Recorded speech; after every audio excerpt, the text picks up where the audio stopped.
fact, this quotation is originally in English, despite his French name. So he says, chance in atheistical writings or discourse is a sound utterly insignificant. It imports no determination to any mode of existence, nor indeed to existence itself, more than to non-existence. It can neither be defined nor understood, nor can any proposition concerning it be either affirmed or denied, excepting this one, that it is a mere word. So it has the negativity in it, but I would say in a much too negative way. Similarly, David Hume, a chance, when strictly examined, is a mere negative word and means not any real power which has anywhere a being in nature. And on the more positive side, and these are in fact the two references where I learned this point of view from. One is from the philosophy of science and the other is from the history of science. So I'll start with the one below, because for me that was the first reference that I learned this idea from. So Christoph Lüthi and Carla Rita Palmerino are historians of science and philosophy and colleagues of mine here at the Radboud University, and they wrote an essay on the history and sort of linguistic aspects of randomness, well, from antiquity to, say, early modern science. And so one of their conclusions is the meaning of these terms, chance, fortune, randomness, etc., only becomes clear when one understands which alternative they exclude. So I think that this is spot on and the right way to use randomness. And when I started giving talks promoting this point of view, I got a letter from Paul Weingartner, who some of you may know. He wrote a book, for example, with Paul Mittelstadt on the notion of a law of nature. He's a senior philosopher of science. And he said that he already had thought about this, but then actually looking at his work, he used this anti-pole idea of defining randomness in a rather special or limited way. So what he says is, by considering different types of laws and law-guided events, we can point out what is chance-like or random in the sense of no law-like or not law-guided. So he acknowledges that there are many different meanings of the concept of chance, and he establishes that this is always defined negatively. However, his antipoles are all special kinds of laws. So he wrote a very interesting article promoting this point of view. So he examines whether chance is or randomness opposes logical laws, then mathematical laws, then laws of nature, statistical laws, biological laws, but it's all law-like. And it's an interesting point of view, but I don't think it's complete. I will return to it though. In connection with black holes. So on my fake slide about black holes, I think that this is an interesting point of view that may apply. All right, and so if you follow this idea, then every sort of serious discussion of randomness or chance falls into this kind of thinking, that this family resemblance defined negatively through its antipole. So as we all know, one of the first serious author on randomness relations would use accidents, where we would now say coincidence. And for him, that was a relationship between two, say, causal chains of events, which are individually caused in the Aristotelian sense, which means cause seen as a purpose or as an aim. So there are two lines of development, two stories that are individually purposeful, but who then meet in such a way that the meeting, the encounter, was not necessary. And he also says it's unusual, it's unintended, so there's a failure of purpose. And he has these two examples that I think all of you know. One is a man digging a hole in his garden in order to plant a tree, but in fact he finds a treasure.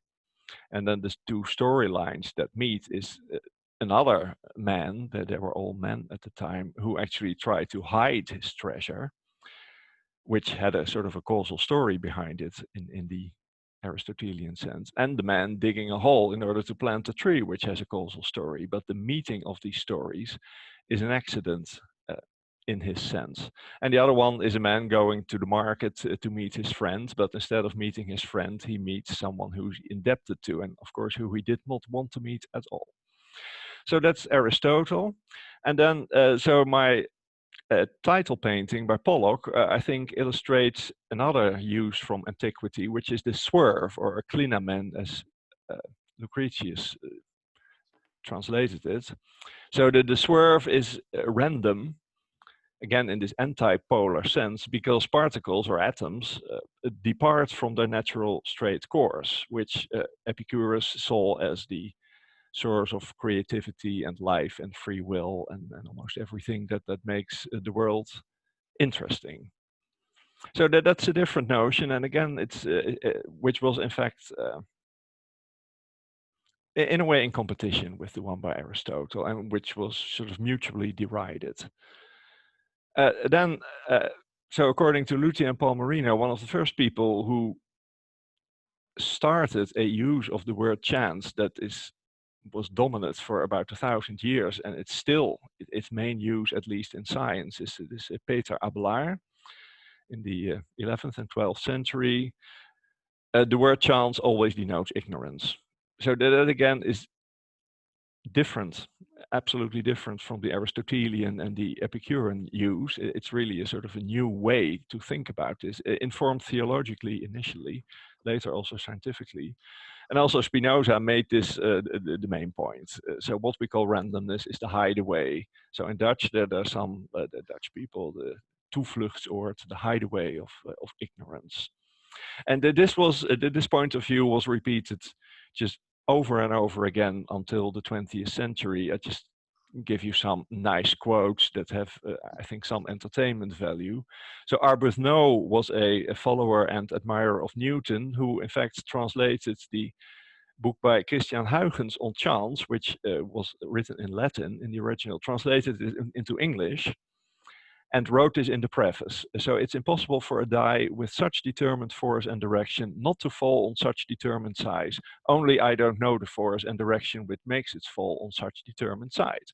And therefore I call it chance, which is nothing but the want of art. Then Schopenhauer, randomness, he uses the German Zufall, is a purely subjective phenomenon that originates in the limitation of the horizon of our intellect, and hence is as subjective as the horizon at which heaven meets earth. And then Mautner, who is now forgotten, but who was the author of a philosophical dictionary that was very widely used in the German-speaking world. So for thousands of years, all clear thinkers have stated that there's no randomness in reality, that randomness is a relative human concept invented to hide our ignorance. It's exactly so the Spinoza point of view, which makes it extremely courageous of Max Born to say the very opposite. So this is a small part from his paper for which he got the Nobel Prize, in which he introduced chance into physics, although people who are experts on the history of quantum mechanics will say that this was in the air at the time, and people like Pauli already thought along those lines, but it was Born who said it first in print. And he says it's very beautiful. So does the aim of the paper was to reconcile Heisenberg's matrix mechanics with Schrödinger's wave mechanics. And this reconciliation sort of was based on his idea to interpret the wave function in a probabilistic way.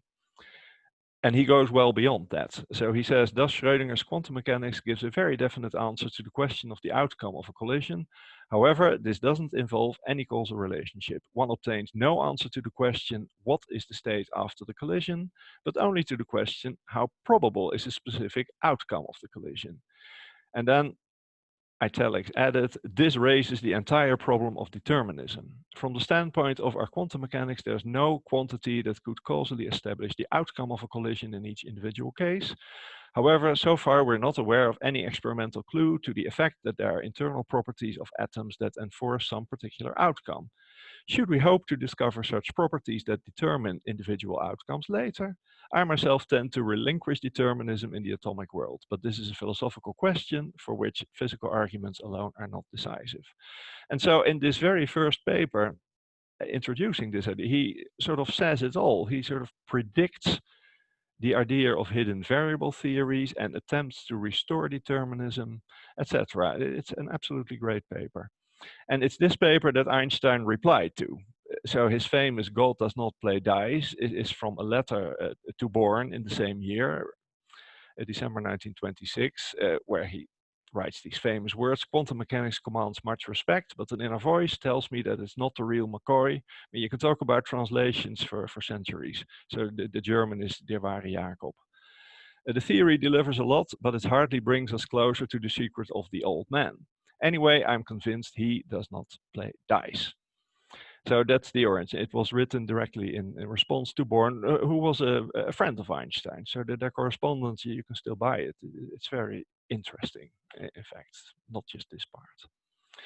All right, here I show you a unique photograph,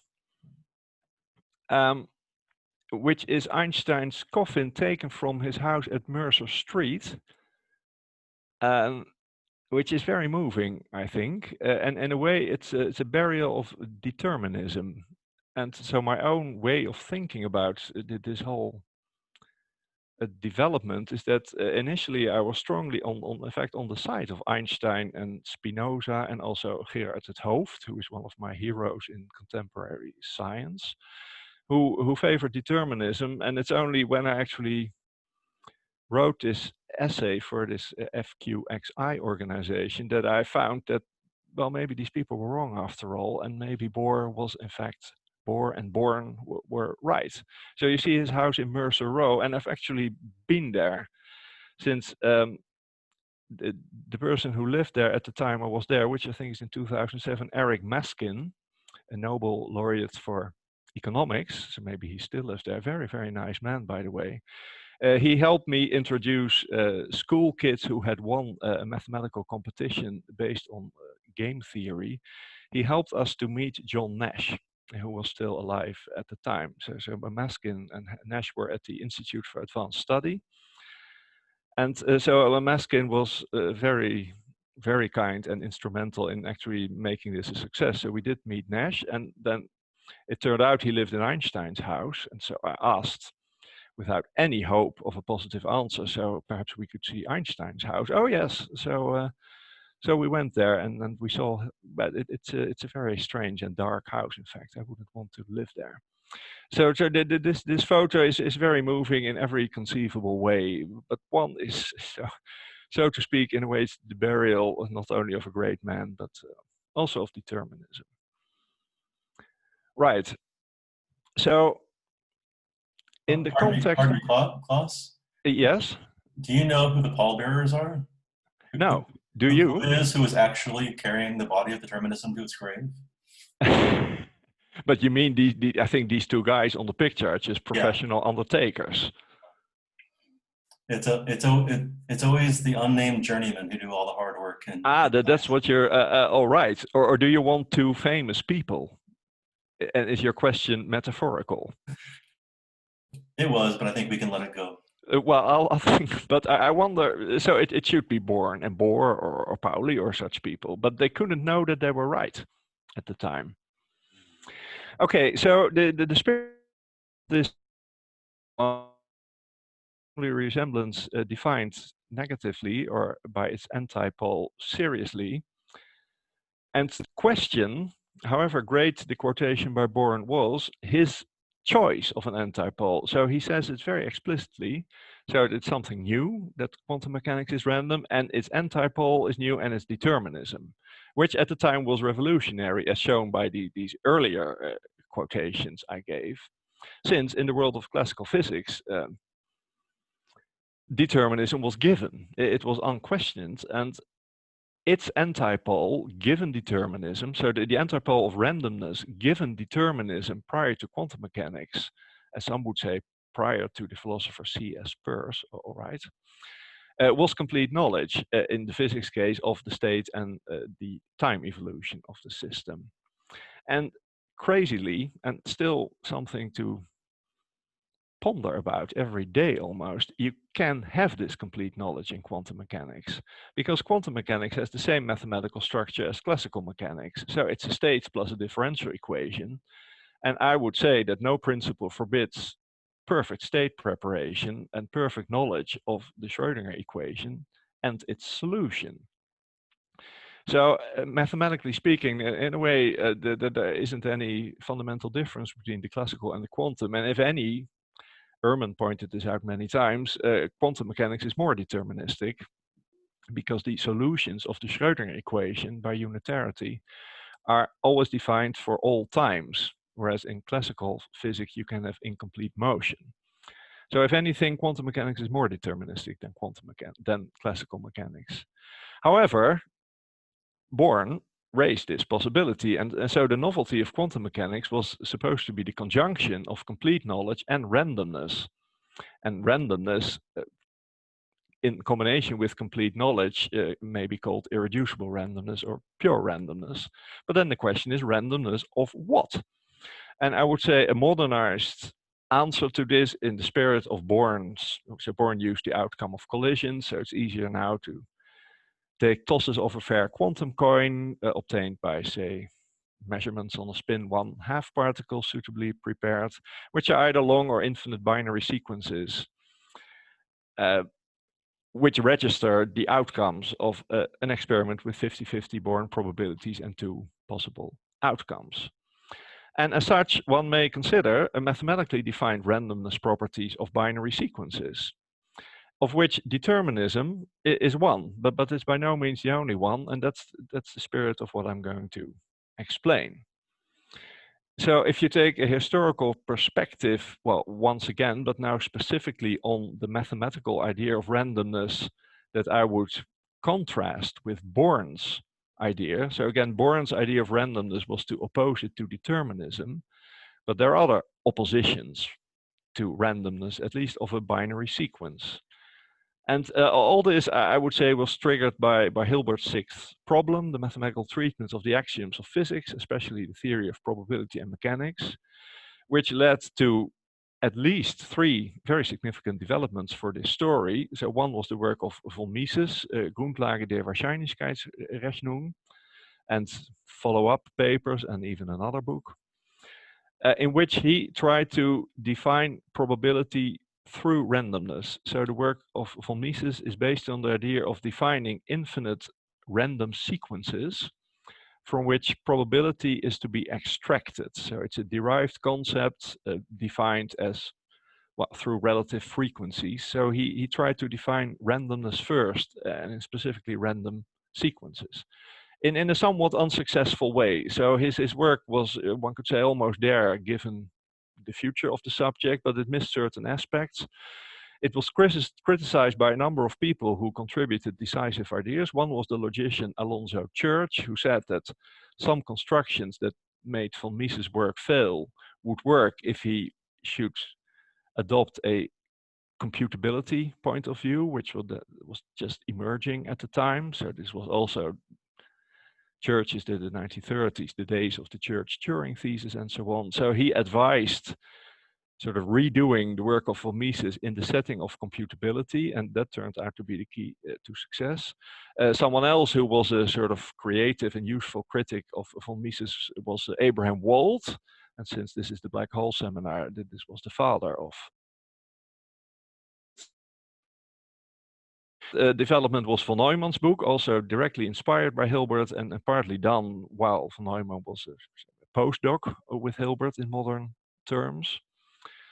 And the third one is Kolmogorov, Grundbegriffe der Wahrscheinlichkeitsrechnung, who had the opposite strategy from von Mises, namely he tried to first define probability, which he did through his axioms, which I will very briefly review, and then try to define randomness as a derived concept. So if you read von Mises as trying to define first randomness and then probability, Kolmogorov did the opposite and sort of recognized that he had failed. And it took him about 30 more years until the 1960s to put this straight. So the notion of Kolmogorov randomness or algorithmic randomness was in effect in response to his own realization of failure that randomness didn't so easily emerge from his probability calculus. And this then was sort of done by many people. So the 1960s was the era in which what is now is an example of the Matthew effect called Kolmogorov randomness was the concept that was discovered that I will review in some detail. So other names are Solomonoff, Martin Löf, Chaitin, Schnorr. And one could see this as a correct version of the work of von Mises. Then independently of this literature, but triggered by von Neumann, there were the mathematical arguments or theorems that quantum mechanics may be random, attempts to prove that Bohr and Born were right, as opposed to deterministic. And these, so my claim will be these attempts leave certain loopholes and can be strengthened if more algorithmic or Kolmogorov randomness theory is used. And this will be the subject of next week. Okay, so very briefly, the axioms of probability theory, because I will use one particular case study all the time. So if you have a finite set, well, you know what the probability measure, it's just a finitely additive map. And this was known well before Kolmogorov. Bayes is sometimes named as the one who first gave axioms like that. So Kolmogorov's achievement was to extend this, let's say, to infinite situations. And so he did not invent, but exploited the concept of a sigma algebra. This is not so important. This finite additivity axiom on disjoint events or disjoint sets was sort of generalized by countable additivity, and then it all turned out to work.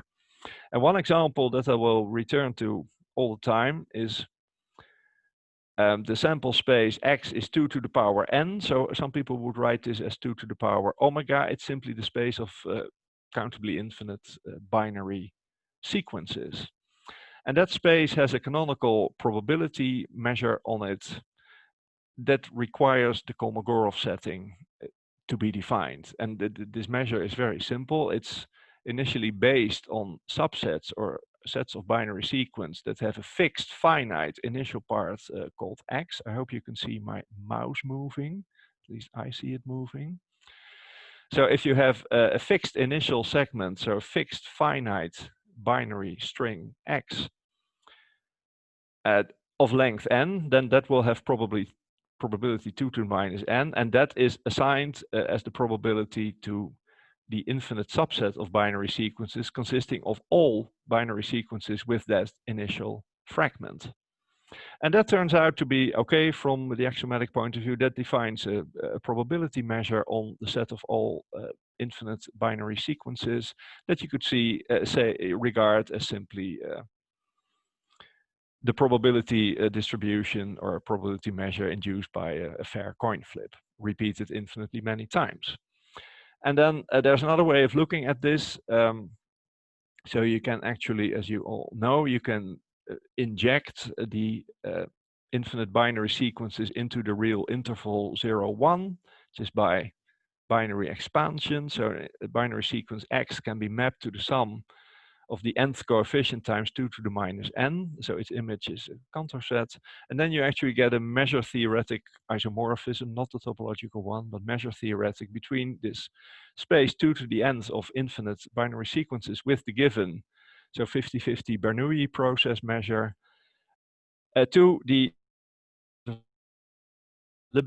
so these points of view are more or less equivalent, and in this case, for applications to quantum mechanics, it's easier to use binary sequences, but everything could be reformulated in terms of reals between 0 and 1 and their possible randomness. All right, and then the problem with probability theory that Kolmogorov noticed, and that was already known to Laplace, and I guess it's known to all of you, is that there are many sequences with the same probability, but completely different sort of feelings of randomness. So in fact, every binary sequence of given length has the same probability, namely 2 to the minus its length. And so then the upper, this one looks much more random than the lower one consisting only of ones. And so Kolmogorov and people before him also realized that the mere concept of probability cannot say anything about it. It's too undeveloped to actually comment on this case. It only says that they all have the same probability, and that sort of hurts your feelings about randomness. So probability says nothing about the potential randomness of individual outcomes. And there were various attempts to sort of put this straight well before Kolmogorov even. So the idea of Borel normality, which is the equidistribution of digits, that's not a good way to define randomness. And I will review this very quickly. And this led to the idea of algorithmic randomness. And one of the key points, so that I will give a definition that some of you will already know, but I will review it in some detail because I will use it heavily in a technical way next week.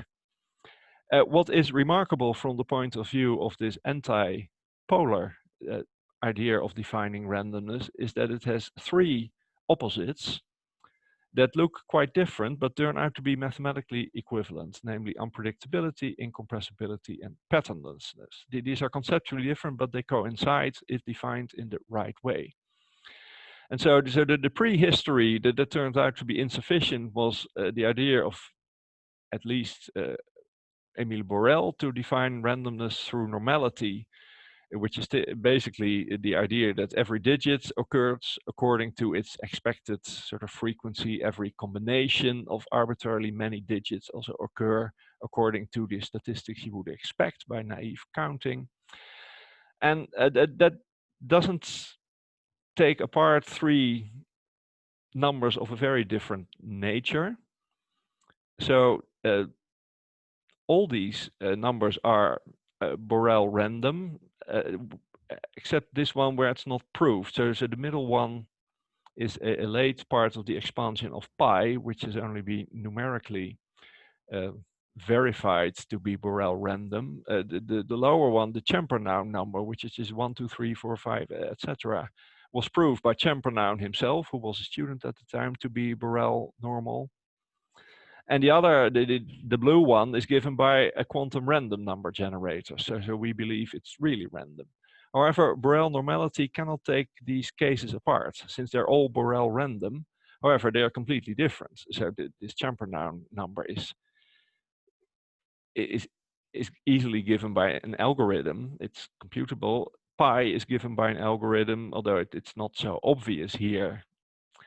Without knowing that this is part of pi, you wouldn't recognize it, but so it's in the same league as the red number, which we believe is in a different league from the blue number, and Borel normality is unable to distinguish this. And this led to the mathematical definition of algorithmic randomness, which I said emerged in the 1960s through various people. And this is just a somewhat vague part of the definition, and I will make it a bit more precise in the blue case, the incompressible case. So we say that an infinite binary string is, well, the logicians call this one random, which suggests that there's also a notion of 2 random and 3 random, and this is true, but I won't discuss it. Some people would call this Kolmogorov random, but Kolmogorov randomness is often applied just to the blue definition. I call it one random just for neutrality and also not to give an already famous people even more credit. So if it's satisfy ones and hence all of these of the following equivalent criteria, whose equivalence is very remarkable, and it's sense. So incompressibility, that's what Kolmogorov basically proposed, which means that the shortest computable description of X is X itself. In other words, there's no computable lossless compression of X.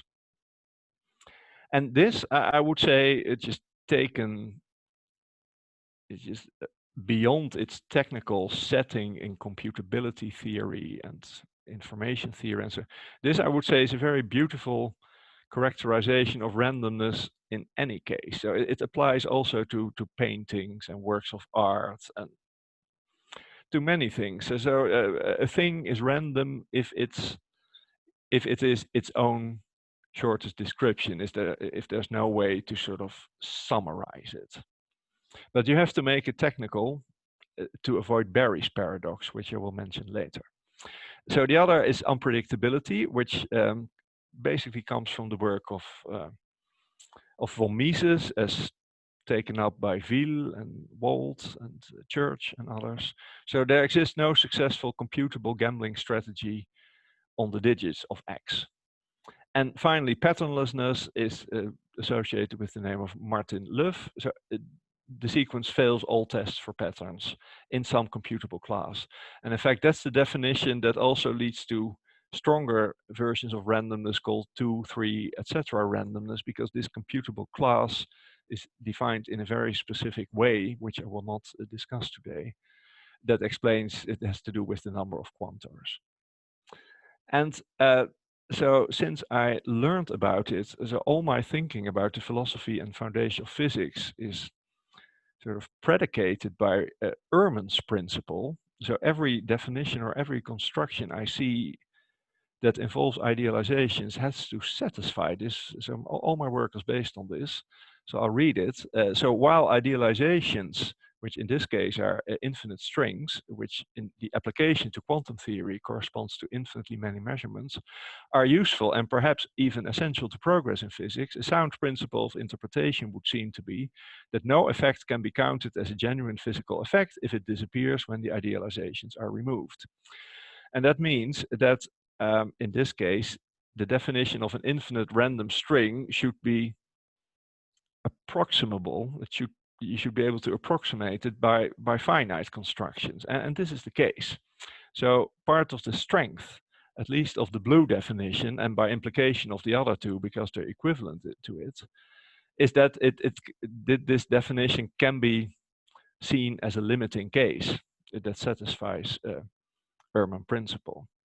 And so again, the basic idea of this Kolmogorov definition of randomness is that a large number, a binary sequence in this case, or a real between 0 and 1, is random if it has no shorter description than X itself. But the notion of a description has to be made precise, because people are familiar with Berry's paradox. The Berry number is the smallest possible positive integer that cannot be described in less than 18 words. And yet this sentence has just described it. So language contains contradictions, but mathematics cannot. And the way out, and this is similar to Gödel's theorem, in fact, is that you have to specify very precisely what you mean by a description. And this is the achievement of Kolmogorov and Chaitin and Solomonoff, that they gave a specification of a description in a technical setting that avoids this paradox, and that turns out to be of computation theory. And so the Kolmogorov complexity of a finite string has to be defined first. There's some technical stuff that all the references explain. You have to do this in terms of so-called prefix-free universal Turing machines. Otherwise, you can't take the limit. So there's a concept of complexity for finite strings for ordinary Turing machines, and that is valid, often called C of X, but you can't take the limit from that. So this is a technical point. And so the Kolmogorov complexity of a finite string is the given universal Turing machine is the length of the shortest computer program that prints it or computes it. And then an infinite binary sequence is defined to be one random if this is true, say in the large, if it's true asymptotically. And there are many ways of saying this. This is one condition. So the limit of the Kolmogorov complexity of the truncation of this infinite approaches n, or rather divided by n approaches 1. That's the correct way of saying it. And that basically means, again, mathematically, it means that it is its own shortest description. And there's another way of saying it that I will use later, but I will not discuss now. But that is the idea of Kolmogorov complexity, and so that turns out to be equivalent to the other two notions that time. Klaas? Yes. Just a quick question, because it's so it's so obvious to ask. It seems like this is a definition that based on the notion of a computer program, I suppose the language in which you're operating, et cetera, seems to be like a very relative sort of concept. Could you comment on that? Yes, so I would say Kolmogorov's real discovery was perhaps not so much the invention of this definition, but the proof that this is independent of the choice of the Turing machine and of any other choice up to a constant that is independent of the string sigma. So if you change the Turing machine and possible other definitions that this relies on, then the Kolmogorov complexity of every string is just shifted by the same amount. And in the asymptotic case, that even drops out. That's very helpful. Thank you. Yes, so that's called the invariance theorem, and all the books start with it. Thanks for the question. So here you have these people, I would say the four founders of the subject. So Chaitin, his name will recur a couple of times. I would say he's a very controversial person. So he wrote literally something like Gödel discovered incompleteness, Turing discovered uncomputability, and I discovered randomness. And this goes on and on, but his technical contributions are unquestionable. Right.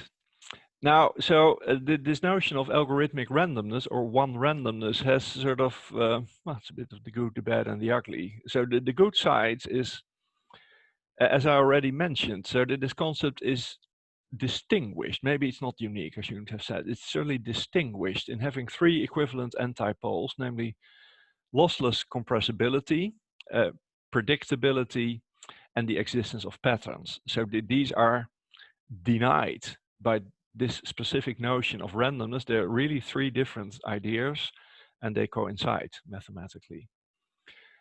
Then one can show that in either quantum or classical fair coin tosses, and I will go into this next week, the infinite outcome strings are one random with probability 1, which is almost surely, although topologically they're meager. So as often in thinking about binary sequences and also about real numbers, you have to distinguish between something that is really big in probability theory and something that is big in topology. And in this case, so the one random sequences are big in probability theory, but they're meager. They're a first category in topology. So from one point of view, there are lots of them. From another point of view, there are not so many of them, but they form an uncountable whole.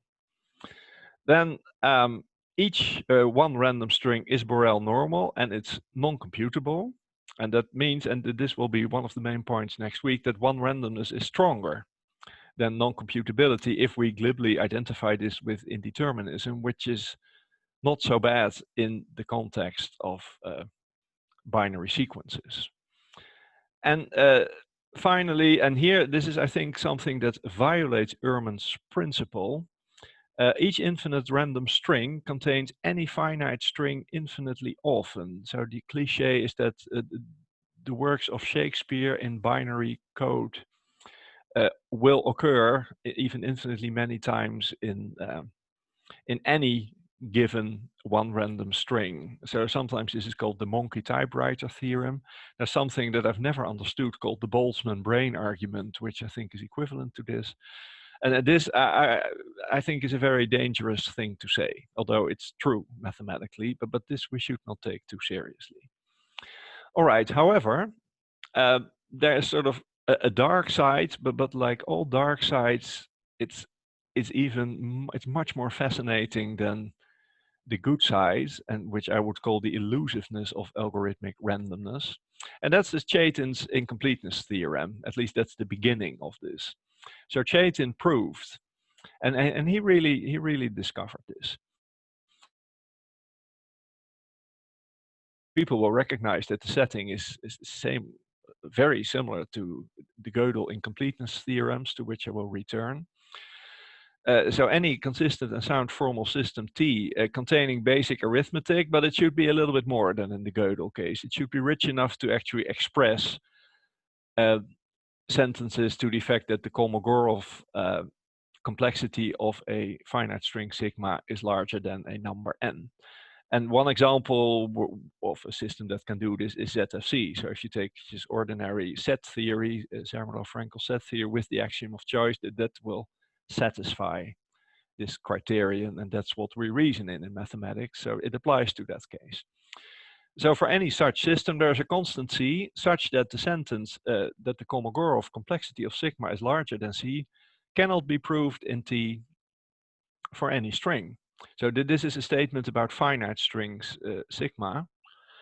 And it's remarkable because the statement is true for, in fact, countably many finite strings, namely for those Kolmogorov random strings which satisfy a bound that you can establish is satisfied actually in most cases. This is an easy exercise. So it is in the spirit of one way of reading Gödel's theorem. It's not just an undecidability result, namely that a certain sentence cannot be proved, but it is even a sentence that is true for most strings sigma. I will omit the proof. This proof was only a summary of the proof in any case, but you can read it in all these references or in my papers. Excuse me, yes. Could I just, on that, in the red ink, should it sigma? Yes, I see. Jeremy, thanks. So I changed my notation from using X for all strings, not only infinite ones. So it should be sigma. And so I now use sigma for finite strings and X for sequences or infinite strings. So it should be sigma, and you're completely right. And for me, it's interesting that it has a corollary not pointed out by Chaitin, but somewhat obvious, namely that not a single random sequence, so sequence now, infinite binary string, can be proved to be one random, even in such a powerful system as ZFC. Although, in fact, uncountably many are one random. And you prove this by an easy contradiction to Chaitin's theorem. And then the red addition follows from a fairly deep result by Martin Löf, which I already mentioned, namely that with respect to the natural probability measure on the space of binary sequences, almost every string is in fact random. So this is similar to Chaitin's theorem, but it's now about infinite sequences, and it says that not even one of them can be proved to be one random, although in fact one can't really say the majority because the set is meager topologically, but many are in fact random. And that leads to the thought, which I find fascinating, that although this kind of randomness is generic, not a single case can actually be proved to have this property. And this will have grave consequences next week. And so if you compare the Gödel situation with the Chaitin situation, and I don't mean what Chaitin is doing, compare himself with Gödel, but compare at least their theorems, he didn't do himself a favor. I mean, his work is very interesting and very deep, but it's really ignored by logicians because of his sort of egomaniacalism. For example, there's a very interesting book that appeared a few years ago called Gödel's Disjunction, which is written by logicians, and Chaitin is not mentioned once in it, although his work is clearly relevant to that kind of discussion. Anyway, so there's always the discussion, which is still hard to explain and even hard to understand. So what it means for a sentence to be true but not provable. And so one should read books about this, but all I want to say in this slide is that the situation is the same as in the Gödel case. So in the Gödel case, there are two relevant sentences. So one is the G, the Gödel sentence, which is the arithmetization of I cannot be proved in the given formal system. The other one is C, the sentence that is the arithmetization of the statement that the theory is consistent. And so what can be proved within the system is the implication, so irrespective of any truth or meaning, as von Neumann first recognized while Gödel gave his talk, even von Neumann was in the audience. So you can actually formally prove the implication from consistency to the Gödel sentence. but you cannot prove the truth of the Gödel sentence in an absolute sense. So if you interpret the formalism in the natural numbers, where the Gödel sentence acquires its meaning that I cannot be proved in T, then all you can actually prove to be true using ordinary mathematics is the implication from the consistency of the system to the truth of the Gödel sentence. And this is similar in the Chaitin case. So what you could say, the ordinary proofs, which you could do in an exercise in a course on algorithmic complexity theory, prove that there are infinitely many sigmas that actually satisfy this condition, although it cannot be formally proved in the system. What this actually proves, partly because all the proofs are proved by contradiction, it actually proves the implication from the consistency of the system to the sentence in question. So there's nothing new in that sense. So this is still a problem that you could argue about. And for example, the great Dutch mathematician Brouwer just dismissed the Gödel theorems out of hand for this reason, because he felt this notion of truth was simply undefined in mathematics. But if we accept it in the usual way, then the Chaitin sentence is sort of morally the same as the Gödel sentence in that respect. And also the relationship of Gödel to the liar's paradox is basically the same as the relationship of Chaitin to Berry's paradox. So you add computability setting to remove the paradoxicality and turn it into a great theorem. All right, so this is the end of the content, except for my fake slide on black holes if there is time. So what will happen next week is that I will prove that assuming the Born rule, almost every outcome sequence of an infinitely repeated fair quantum coin flip is one random. And therefore, these sequences have much stronger randomness properties than what one could call surface indeterminism. So I will introduce this Van Fraassen terminology between sort of surface probability, surface indeterminism, which is simply properties of the outcome sequence as opposed to properties of the underlying theory, which one could call hidden. So the surface indeterminism of quantum mechanical outcome sequences, which is what Born originally defined to be, was the antipole to the randomness as Born intended it, is a very weak property compared to the actual stronger randomness property of the kind I discussed. And now the point will be that Bell's theorem and the free will theorem and then other results taken to give constraints on determinism. All these theorems can be interpreted in multiple ways, but they can also be interpreted as giving sort of boundary conditions or constraints on determinism. They only use properties of outcome sequences that are implied by this surface indeterminism. And that's why they leave loopholes, although they do this very, very cleverly. But still, they use relatively weak surface randomness properties of outcome sequences. And my claim will be that if you actually use the one randomness property, which is also a surface property, then the loopholes in the theorems of Bell and Conway and Cochin and others can actually be closed. And the conclusion will be that any deterministic underpinning of quantum mechanics or deterministic hidden variable theory is in fact incompatible with the Born rule, which means that Bohmian mechanics will have to go, and also het Hooft's interpretation of quantum mechanics. So all of this I will try to explain next week. And this was fortunately awarded by the 10,000 euros of the FQXI organization, as a consequence of which I can pay off some of my debts that I incurred as a consequence of this scam by the Irish roof workers. All right, so as an encore, if you, Martin, do you give me 1 minute or do you want me to stop? No, I encourage you to continue. Right.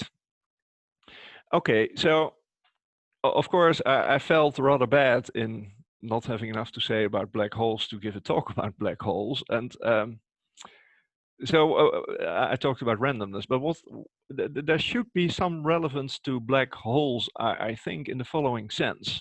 At least it should be food for thought. So as we now saw various times, determinism is one of the antipoles to randomness, but one could sort of the kind of thinking about randomness as a family resemblance, one could apply this even to determinism and look at its opposites or antipoles.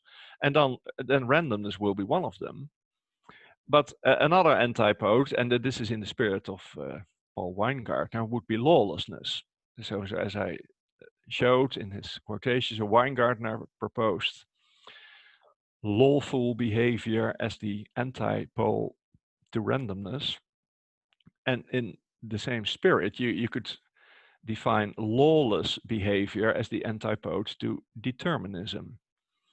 And the relevance to black holes you will now recognize, because the breakdown of global hyperbolicity in, say, the curve solution, just irrespective of whether this is true in nature. So let's not talk about strong cosmic censorship, but just look at solutions in which this is the case. So that's usually claimed to be a breakdown of determinism. And then the question arises, in what sense? So does someone crossing a Cauchy horizon enter lawless territory? Or does the physics of this person become random in a sense sort of similar to quantum mechanics? Or is it determined by new initial data, in which case it's not lawless at all?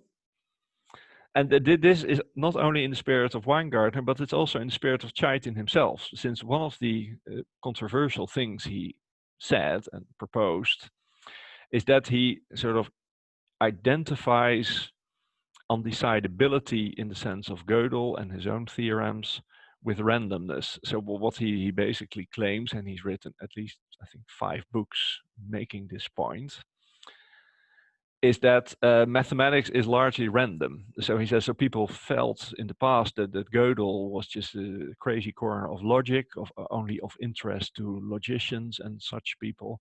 But he said, in fact, the majority of mathematical statements are undecidable in that sense, that it should be the norm. And that's what I take to be, Chaitin, to be random. So he identifies randomness in mathematics with unprovability in the Gödelian sense. And that's another thing that sort of could be compared to the black hole case. Again, what's the kind of lawlessness across the Cauchy horizon? I think I would like to read more about this from the experts. And finally, I cannot naming again. This is related to recent work by Chaitin that some of you will follow. So Chaitin tries to argue that randomness in physics, even in classical physics, arises because we use the real numbers, and these are infinite idealizations, not satisfying Ehrman's principle, I would add. And so he says, if, sorry, it's the opposite. He says determinism arises because of the idealization of using real numbers. Randomness arises naturally if we are realistic and truncate them and just say use only fractions. And all right, and so in his latest paper, he partly through our Dutch influence, in fact, he started talking about lawless choice sequences. So choice sequences were introduced by Brouwer. So Brouwer was the enemy of Hilbert. In order to construct the real numbers in an intuitionistic way. They're very fascinating. They're not well defined mathematically by himself, so he didn't actually believe in rigor, strangely enough, at least in his intuitionistic work. But many other people wrote about this Kreisel, Troelstra, and the final word seems to be by Joan Morzovakis, who gave a construction of lawless choice sequences, albeit in the logic of classical mathematics. And she proved that in the space of infinite binary sequences, as she expresses it, the lawless choice sequences are orthogonal to the random sequences. So they actually have measure 0 with respect to this 50-50 Bernoulli or fair coin flip measure. Whereas the one random sequences have probability or measure 1. So they're really in different cages in this infinite space of binary sequences. But this is something I would leave open. There are other ways of making Brouwer's ideas rigorous, since he didn't give too many indications how to do that. And in some sense, lawlessness and randomness is closely related. And all these things, I will leave you to think about this. And I'm very grateful that you've all listened so patiently. And now I'm open to answering questions or discuss whatever you're interested in. All right. Well, Klaas, thank you so much for such a sprawling talk that's covered so many things, from the historical to the anecdotal to the details, and even to musings on black holes. So thank you very much for a beautiful, beautiful talk. Thanks. And we will start taking questions. So there's a raised hand system. Eric seems to be first in the queue. Take it away. So, Klaas, Yes. you began the talk by emphasizing that on your view, concepts such as randomness and chance are always defined negatively with respect to some positively characterized antipole. Yep. And I'm curious. So first of all, why do you have any thoughts on why it is that these positively characterized antipoles are such as to be susceptible to positive articulation, explication, definition, as opposed to randomness and choice? What is it? Just some fact about human psychology? This is the way we think about these things. Is it something deep about the concepts? I myself find it very hard to believe that there's any kind of conceptual or metaphysical necessity that randomness and choice must always be characterized negatively. Yeah, thanks for this question. And the honest answer is that I have no answer to this. So I'm doing phenomenology, so to speak. So I learned from my colleagues that this is the case historically. I then noticed that in all applications to physics, I think this idea works, but I have no deeper views. And I'm now encouraged to think about this more actively. So I was rather looking for applications of this point of view in a more technical domain, as I will explain next week. But in a way, this is the question. Well, do you think, in fact, that it plays any at this point that this idea that randomness and choice, in some sense of ought to be characterized negatively, that this plays some important epistemic or methodological role in your arguments? No, it doesn't, because the arguments are sort of technical, but they should. So this is a missing link in my thinking about the situation, and I'm very glad you're asking this, since this triggers progress, I hope. But it's a great question. I mean, it might be that maybe that's the answer you were hoping for or expecting, that because randomness is epistemological, the way you would think, or? I had no hidden agenda in asking that question. I see, and that if it were taken ontologically, then it might not have.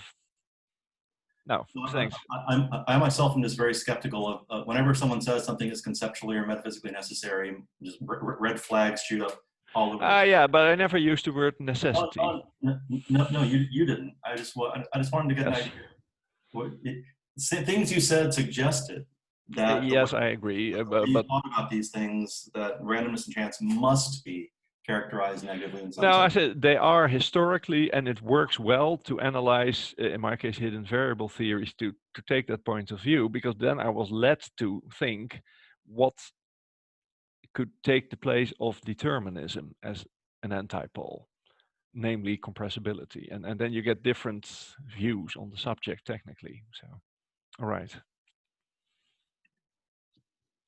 All right, thank you. Are there any other questions, please? Yeah, Jeremy?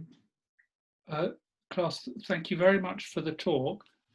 Really fascinating. But when you said that the patternlessness and the unpredictability and the incompressibility were surprisingly equivalent, I just have the question, are they relatively easy equivalences to prove? They're incredibly difficult to prove. So the most difficult mathematics book I've ever read is and Probability by Karl Peter Schnorr. This is a book in German published in 1973 in which he proves these equivalences. And I still couldn't lecture on it. So I could follow the arguments with a lot of effort. And I think there is room for a good conceptual proof. In fact, we gave this to a student here, and this didn't work, and so there's still, even the Lee and Vitani book don't really explain this. I mean, they give the arguments, but that's not the same as an explanation, let alone this logic to text by Downey and Hirschfeld. So it's another very good question, and if I ever were to write a book, I wouldn't regard it as finished until some sort of a natural or obvious argument arises. I mean, just, you know, freshman philosopher, ambitious, naive guess would be something like, it's easier to predict when there's a pattern. Yes, And, all right. Similarly, it's probably easier to compress when there's pattern, because one can encode the type of the pattern and then let the tokens of the pattern roll out. No, that's right. So these are sort of behind the proof, but firstly, this is only in one direction. Yeah. And otherwise it doesn't, if you actually look at the kind of definitions. So I had 2 slides, in fact, that I'm glad I didn't have time for. So just to explain the measure theoretic, so this is the patternless definition, which is based on what we call a Martin-Löf test. So as I stressed, the whole subject only makes sense because it's done in the language of computability theory. And so here you have to define measure zero sets that are computable in a certain way. And it's such details that actually enter the proof of equivalence. For example, as I suggested, there are other notions of randomness, like 2 randomness and 3 randomness, in which you actually change the precise constructive definition of a measure zero set in the Martin-Löf argument, and then you lose these equivalents. So any sort of global argument of the kind you don't need to write down on the blackboard will be wrong, because an argument like that would equally well prove equivalence to these other notions of randomness, which would be wrong. So it's the details of this stuff that, and the other one, where am I? So also the gambling, so that would be the unpredictability argument. That's also done, so it's based on the theory of martingales, but in a constructive setting. And again, if you leave out the constructive setting and the computational aspect, you lose these equivalences. So any sort of global argument is, let's say, vulnerable. Thank you. Sad, but true. Well,